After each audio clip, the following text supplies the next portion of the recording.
Within this clip, we'd like to show you some practical working examples of the search terms and search techniques that have been mentioned.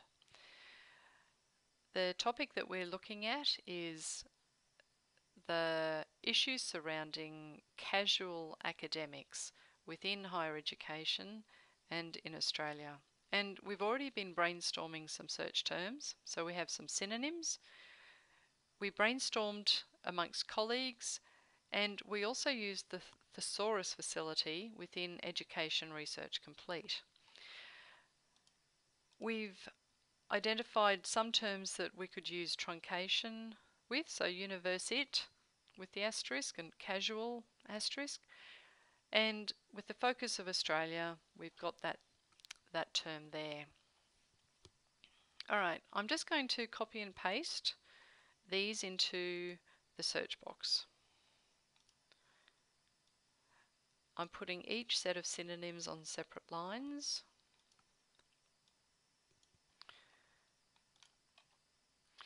I'm not going to choose any particular fields at this point. I'm just going to do a broad search and see what we find.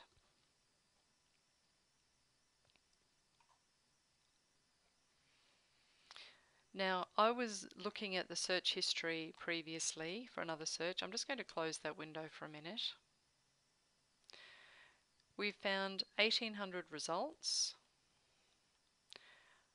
I can start limiting these by type of journal or type of resource. So for our research, we only want scholarly or peer-reviewed journals. I only want records from 2000 onwards. But there are a range of other filters or limits that you can apply. And those two limits have brought it down to about 1500. And that's okay. I could work through those. But I think there are going to be ways of making this search more effective. Now, I'm going to try using a proximity operator.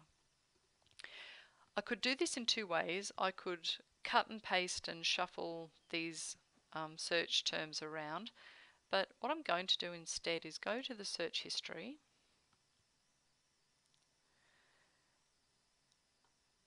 and you can see my results here. The first search we did, we got the 1800 results. This is the most recent with the additional filters applied. What I'm going to do is copy this search. And from our multiple line search here, we now have a single line or a nested search. And I'm just going to paste this onto my Word document. Just get it so that you can see. So it's nested, it's put brackets around the sets of synonyms. What I'm going to do now is I'm just going to take these first two sets of synonyms. I want to search the database. I want to see the results where any of these first set of terms appear within the same sentence as this next set of subject terms. I'm just going to clear that. And I've copied these onto the top line. And you can see that the AND connector is still there.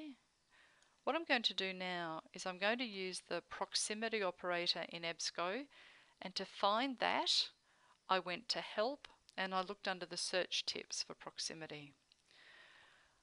I'm going to say that I want any of these first set of terms within 15 words of the next bracketed set. And Scopus gave us an indicator that 15 words is roughly within the same sentence. So I'm just going to do a quick search.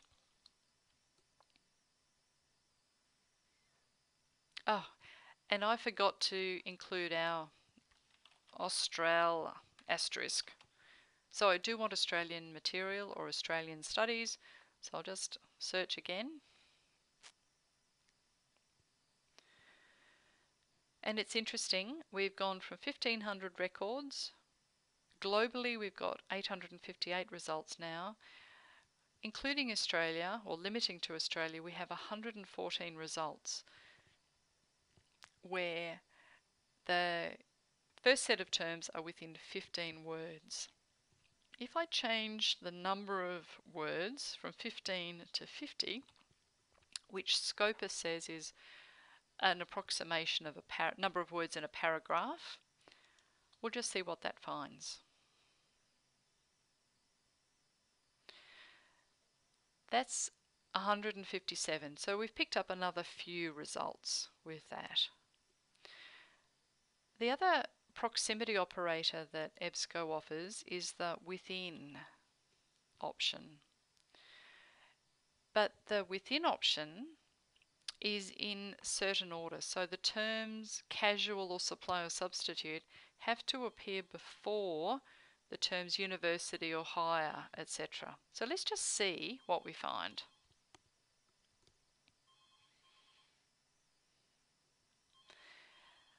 And you can see that the numbers have reduced again. We've made this search more precise or more particular, and it may be that you don't need the terms in a particular order. It depends on your search topic.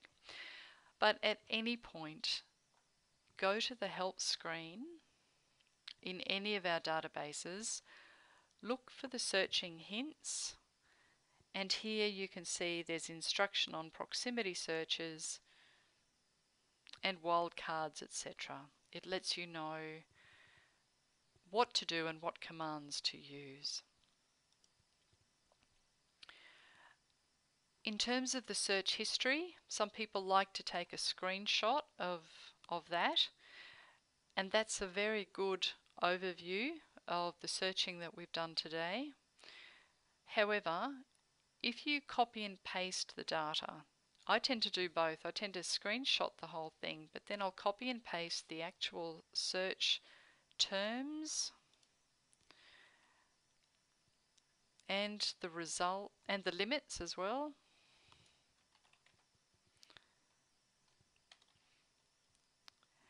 And the result, and the numbers of results into a Word document.